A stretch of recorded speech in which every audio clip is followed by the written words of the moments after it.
Bienvenidos, amigos y amigas, a Historia con el Móvil. Mi nombre es Juan Jesús Pleguezolo, soy profesor de Historia de Instituto y estoy realizando esta serie de audios para toda esa gente que ama el conocimiento, que ama el saber, que disfruta conociendo cosas nuevas. Ya sea estés yendo al trabajo, en el gimnasio, caminando por el campo o te vaya a ir a la cama, espero de corazón en los próximos minutos ofrecerte una agradable compañía. Antes de empezar con el programa, recordarte que este episodio lo puedes escuchar desde la aplicación de Podium Podcast. También decirte que si te gusta cómo cuento la historia, si te gusta cómo veo la educación, puedes adquirir mi libro Como una historia. Bueno, vamos a hablar de la Rus de Kiev, vámonos a la Edad Media. Para entender este episodio, puede venirte muy bien escuchar el episodio de los vikingos y del Imperio Mongol. ¿Cómo? O sea, vamos a hablar de la Rus de Kiev y habría que escuchar el episodio de los vikingos y del Imperio Mongol. Y tú preguntarás, ¿qué tienen que ver los vikingos con los mongoles, con la Rus de Kiev, con Kiev que está en Ucrania? ¿Qué relación tienen? Pues toda la relación del mundo. Fíjense, miren, vamos a empezar hablando de la geografía. Vámonos a Europa del Este y al noroeste de Europa del Este tenemos la llanura de Europa Oriental. Llanura de Europa Oriental. ¿Qué significa? ¿Cuáles son las consecuencias históricas de que un pueblo habite una llanura? Lo voy a preguntar de otra manera. ¿Cuáles son las consecuencias históricas de que un pueblo esté en un territorio sin barreras geográficas?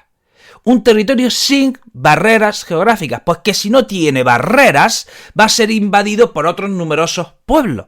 Eso es lo que sucede cuando se habita en una llanura, ¿de acuerdo? Que numerosos pueblos van a ir y venir y van a ocupar ese territorio. Por eso, en la Edad Media, por este territorio, pues se van cruzando los eslavos, los ávaros, los magiares, los francos, los vikingos, los bizantinos, los pechenegos, los mongoles, los no sé qué, los no sé cuáles. Todos estos pueblos van y vienen por la llanura de Europa Oriental, se conquistan unos a otros, se mezclan unos con otros y, bueno, pues hacen esta historia tan apasionante. Vamos a ver cuáles son los límites geográficos. Vámonos a Europa del Este, ¿de acuerdo? ¿Y cuál es el límite geográfico de Europa? Pues tenemos los Montes Urales. Montes Urales. ¿Qué significa monte? Pues monte, elevación poco pronunciada del terreno. ¿Qué significa eso? Pues que si la elevación es poco pronunciada, si son unos montes los que separan Europa de Asia, va a haber muchos pueblos que desde Asia van a intentar conquistar Europa. ¿De acuerdo? El que no haya una barrera geográfica clara entre Europa y Asia va a hacer que muchos pueblos de Asia vayan a intentar conquistar Europa. De hecho, se dice que en el fondo Europa y Asia es el mismo continente. Debería hablarse de Eurasia. No existe una división geográfica clara entre Europa y Asia, porque ya digo, lo de los Montes Urales, eso como tal no es una división clara. Bien, entonces vámonos al sur de los Montes Urales y ¿qué tenemos? El Mar Caspio. Y al oeste del Mar Caspio tenemos la cordillera del Cáucaso. Y a continuación del Cáucaso tenemos el Mar Negro. Bien, vamos a ver qué tenemos al norte del Mar Negro y del Mar Caspio. Hemos dicho que al norte del Mar Negro y del Mar Caspio tenemos la llanura de Europa Oriental. Y cruzando esa llanura tenemos distintos ríos. Al norte del Mar Negro tenemos el río Dnieper y el río Don.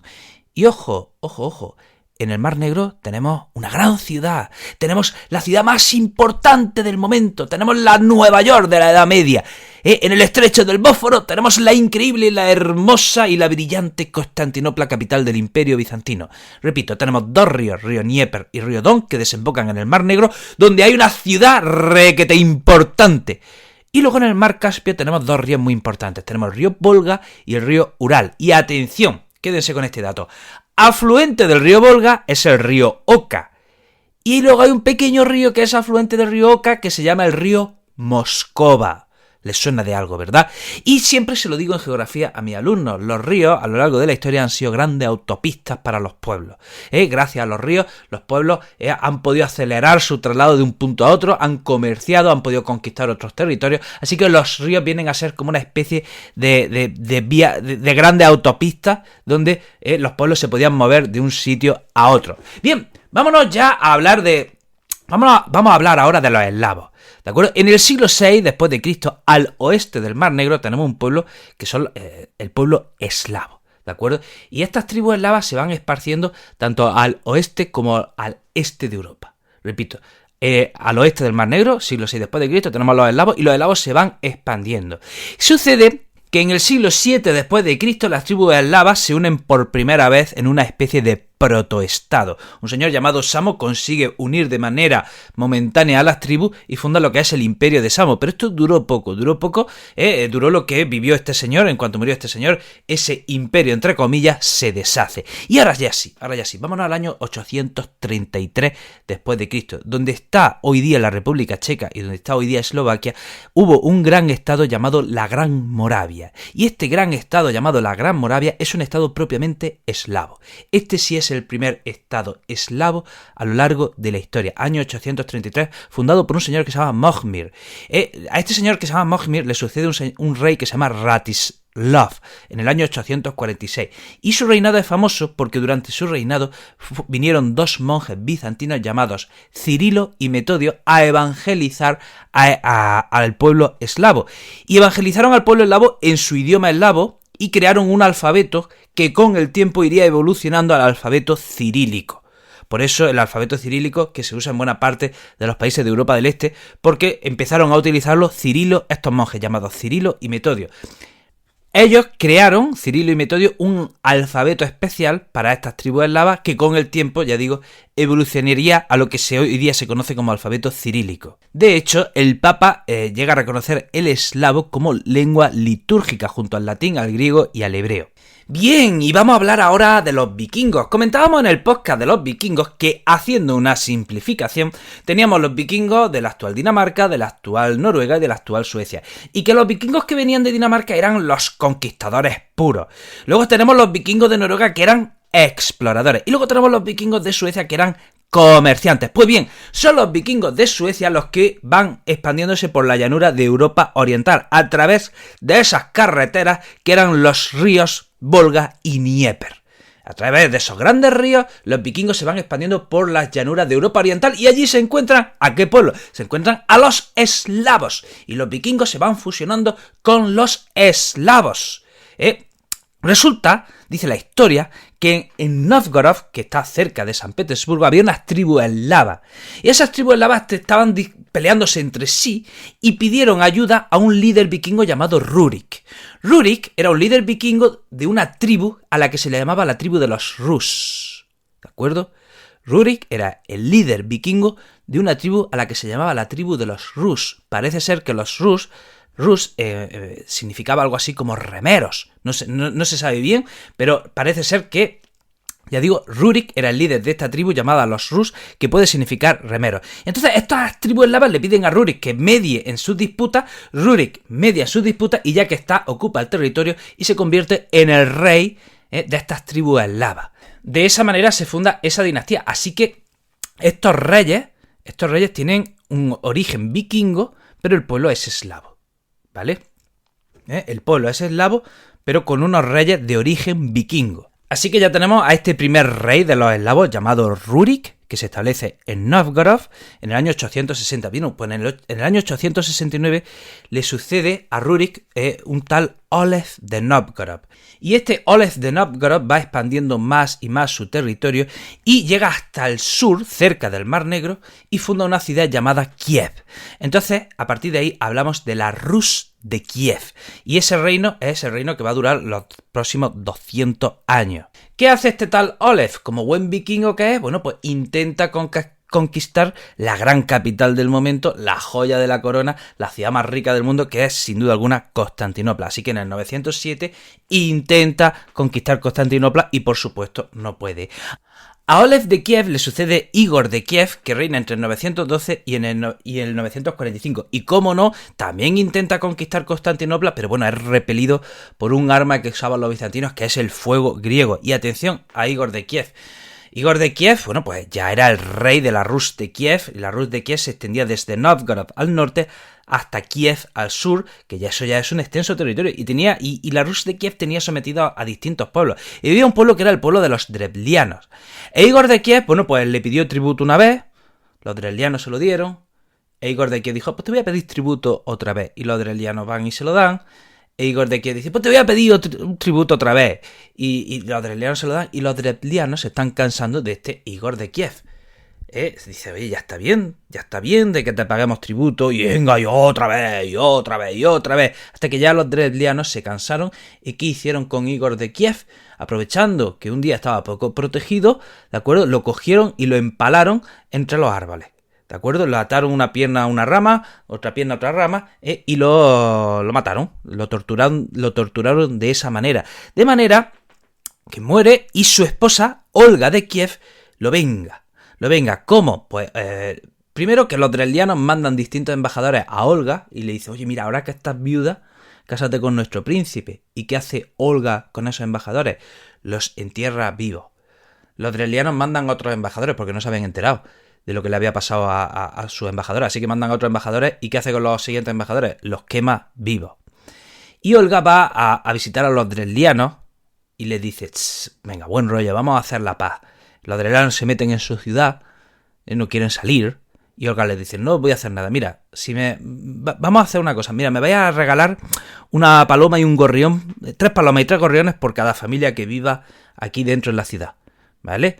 Y con eso, ya con ese regalo, firmamos la paz. Y los drevlianos dicen, venga, vale, si te vas ahí. Así que los drevlianos cogen y juntan 3 palomas y 3 gorriones por cada familia que vivía dentro de la ciudad. Y le regalan a Olga sus palomas y sus gorriones. Venga, toma tus palomas, toma tus gorriones, ya te podéis. ¿Y qué hizo Olga? Cogió con esas palomas y esos gorriones y les ató a las patas unas ramitas de azufre y las prendió. Unos hilitos, y les prendió fuego y los liberó. O sea, liberó a las palomas, libera a los gorriones y antes le prende fuego a esas ramitas, a esos hilos que ataban de las patas de estas palomas y de estos gorriones. ¿Qué hacen las palomas y los gorriones? Vuelven a sus casas dentro de la ciudad y la queman. Imagínense la estampa. Cientos de palomas, cientos de gorriones, volando con esas ramitas atadas, ardiendo, a esas ramitas atadas a sus patas, ardiendo, volviendo a sus casas y quemando la ciudad. Vaya manera más inteligente de romper un asedio. Me parece que de todo lo que he estudiado en este podcast, ¿vale?, es la manera más inteligente de romper el asedio. Y bueno, Olga de Kiev es famosa también, ¿por qué? Porque se convierte al cristianismo y con el sobrenombre de Elena, y de hecho es una santa. Olga era regente mientras su hijo crecía, y ya llega su hijo, se hace mayor, y su hijo empieza a reinar, su hijo llamado Sviatoslav, que reina entre el 962 y el 972. ¿Y por qué es famoso Sviatoslav? Porque expande más la Rus de Kiev, derrota a los búlgaros, a los alanos, intenta tomar Constantinopla. También es famoso Sviatoslav porque a pesar de que su madre se había convertido al cristianismo, él sigue siendo pagano. Él sigue siendo pagano, sigue sin convertirse al cristianismo. Y bien, ¿qué hace Sviatoslav cuando muere? Bueno, pues no deja clara el tema de su sucesión, y a partir de ahí estalla la guerra entre sus dos hijos, Olev y Yaropol. Yaropol vence a Olev, pero a su vez aparece otro hijo más que tenía Sviatoslav, que se llama Vladimir, y Vladimir derrota a Yaropol. Repito, se enfrentan en principio Olev y Yaropol, vence Yaropol, y Yaropol a su vez es derrotado por Vladimir en el año 980. Y atención, Vladimir es famoso por lo siguiente. Él quería una fe común que diese cohesión a su pueblo. Así que manda a distintos embajadores a estudiar las distintas religiones que se conocían. Pues el judaísmo, el islam, el cristianismo. Y al final deciden quedarse con el cristianismo. Parece ser que esos embajadores quedaron cautivados por la belleza de Santa Sofía de Constantinopla, ¿de acuerdo? Así que Vladimir decidió que la religión oficial de la Rus de Kiev iba a ser el cristianismo, de rito ortodoxo. Ojo, todavía no estaba la división entre ortodoxos y católicos, pero iba a ser del rito oriental. Vladimir se casa con la hermana del emperador y bueno, ¿qué sucede? Que ahora los eslavos tienen su propio alfabeto. Y gracias a que tienen su propio alfabeto, y hablan un idioma que es el eslavo, que tiene alfabeto, pues gracias a eso pueden desarrollar su propia cultura, su propia literatura, su propia ciencia, ¿de acuerdo? Y esto quizá ha hecho que los eslavos vayan un poco por su cuenta dentro de Europa. El hecho de poder tener un alfabeto propio, que hayan podido desarrollar su cultura propia en su idioma propio, quizá hizo que los eslavos fuesen un poco al margen de los bizantinos, de los católicos, de los francos, etcétera, de los germanos, etcétera, etcétera. Probablemente, ya digo, el tener un alfabeto que acompañase al idioma hablado, cosa que no pasaba en otros reinos, ¿vale? Eso ha hecho que fuesen autónomos a la hora de su desarrollo cultural. Y bueno, Vladimir tenía 12 hijos y a estos 12 hijos le asigna distintos territorios. Y sus 12 hijos vienen a ser una especie de gobernadores de los distintos territorios. Y ya se pueden imaginar qué pasa. Ya se puede imaginar, repito, Vladimir tiene 12 hijos a los cuales les va asignando territorios y se van convirtiendo en una especie de gobernadores. Pues, ¿qué va pasando? Pues que poco a poco estos gobernadores van tomando más y más y más poder y aquí empieza la fragmentación. Entre los 12 hijos destaca Yaroslav, que es quien se hace con todo el poder, y a este Yaroslav se le llama Yaroslav I el Sabio. ¿Por qué?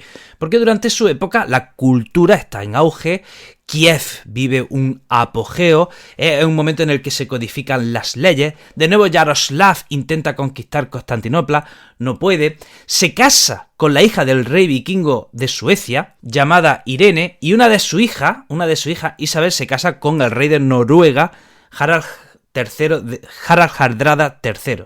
Y bueno, cuando muere Yaroslav pasa lo que pasa, que definitivamente la Rus de Kiev se fragmenta en distintos principados y esos gobernadores encargados de los territorios se acaban convirtiendo en príncipes de esos territorios. ¿Y qué hacen estos príncipes? Pues empiezan a enfrentarse entre sí. Se supone que había un rey que tenía poder y soberanía sobre todos los demás, pero en la práctica eso no pasaba. En la práctica lo que hacían estos príncipes era pelearse entre sí, enfrentarse entre sí, de manera que del año 1054 a 1224, ¿de acuerdo? Estos principados eslavos, estos principados de la Rus de Kiev, que se supone que están unidos, lo único que hacen es enfrentarse. Del año 1054 a 1224 está el enfrentamiento y la división entre esos principados de la Rus de Kiev.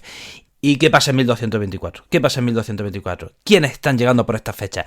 ¿Quiénes llegan por esta fecha? Y madre mía, ¿cómo la lían? Pues resulta que en el 1223 los mongoles, dirigidos por Gengis Khan, empiezan la conquista de la Rus de Kiev. Y los mongoles aplastan a los eslavos en la batalla del río Valka y los vencen sin problema. Y los mongoles estaban ya a punto de tomar la Rus de Kiev, pero en estas que muere Gengis Khan y los mongoles se tienen que retirar porque tienen que decidir quién va a ser el nuevo sucesor. Así que ahí los eslavos de la Rus de Kiev se libran y tienen unos años más de vida, ¿de acuerdo? Antes de que los mongoles vuelvan. Los mongoles resuelven el tema de la sucesión y los mongoles empiezan otra vez la conquista de la Rus de Kiev entre 1237 y 1240.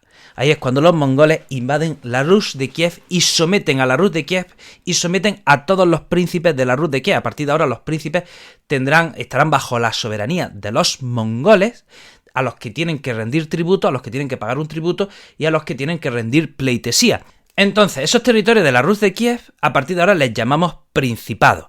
Y uno de esos principados se llama el Principado de Vladimir Suzdal, ¿de acuerdo?